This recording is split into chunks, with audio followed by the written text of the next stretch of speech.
Hi. Hello.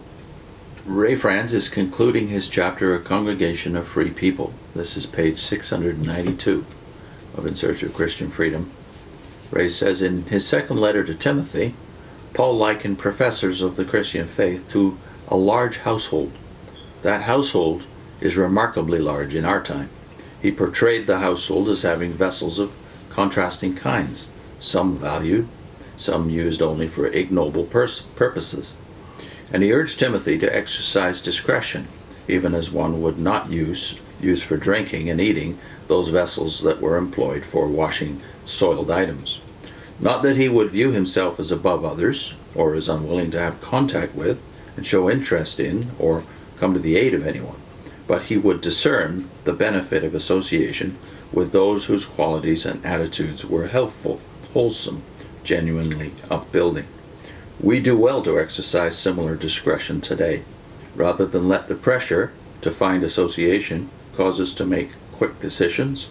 We're wise to demonstrate patience, weighing the effect that the offered association will have on our Christian freedom, assessing calmly its claimed benefits, examining the basis of its appeal. It may take time to find associates who can upbuild us and for whom we can have an upbuilding effect in freedom. But the wait is worth the cost. For a time, we may face a measure of loneliness. The examples God gives us in His servants as encouragement to our faith are largely of persons who also endured times of loneliness. Some even wandered in deserts and mountains, and in caves and holes in the ground. Remembering them, and the reward assured them, we can take heart, lift up drooping hands, strengthen weak knees, and make straight paths for our feet, rather than go off in a course of least resistance. It is a choice.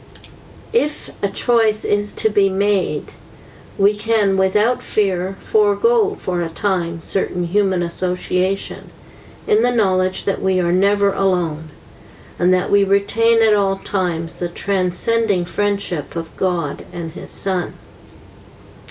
This alone we cannot do without. Everything else we can, if the need exists. Faith assures us that they will carry us along, sustain, strengthen, and encourage us with their love. When, as our efforts are rewarded, in that we do find upbuilding friendships with others, we can view this as a plus, something added, never the essential. That viewpoint can, I believe, actually result in our finding, if not more friends, then at least friends more worth having, genuine friends, whose friendship is not conditioned on the way an organization or a denomination or men in authority may view us, but on what we ourselves are.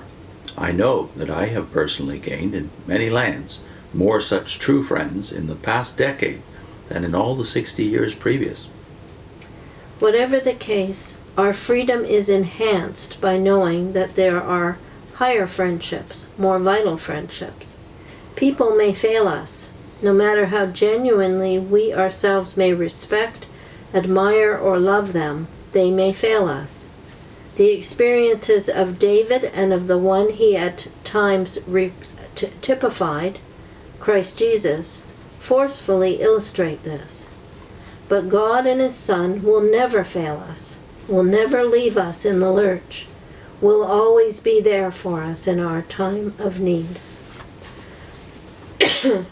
I must confess, at the end of the chapter, I'm a little down or dismayed by the fact that we've moved from the subject of a congregation of free people to what amounts to friendships, making sure you've got reliable friends somewhere. But what about the idea of worshiping in public with the worshiping community? That's kind of dropped off the table at the end of the chapter. Yeah. Unfortunately, for a lot of ex-witnesses, what happens is they leave and then all their new friends are ex-witnesses. Yeah. As if they don't really believe that there's any people worth having as friends that are outside the watchtower. They never really give themselves the opportunity to meet and develop friendships outside of that community. So you're still kind of tied to the Watchtower community. You know, it's not bad to have friends that are ex-witnesses. We have tons of them. But it shouldn't be the only kind of friends that you look for. Well, God is at work out there, and I find it so almost humorous. At the end, we end with the experiences of David, as if David exemplified this attitude. Well, yeah, there was a time in David's life when he was on the run and had to depend on the generosity and the loyalty of friends because he was being sought by God's organization. We remember that.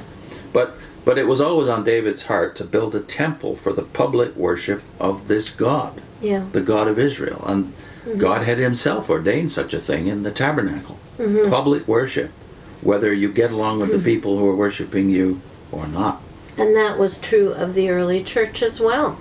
You had churches where there were difficulties. People not getting along and having to be counseled because they weren't getting along, not agreeing with each other. But they were never told to separate and only stick with your good friends. They were always told, you have to learn to live together. Well, it's part of our sanctification, Hebrews says. We've spent some time in this chapter in Hebrews. Hebrews says that Christ learned obedience from the things he suffered. So if it's good for the Messiah, what about us? Part of our sanctification is the getting along with people who we really don't get along. That is another thing that happens frequently, I think, is some ex-witnesses will try church, and then with the first conflict, they will abandon it and say, well, you know, I didn't get along, I didn't like this person was or I didn't agree with that. So I left.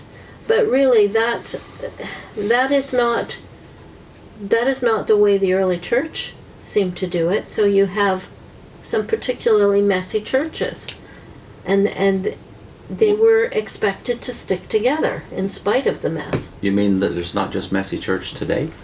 No, there's always been messy churches. Wherever there's people, there's messes.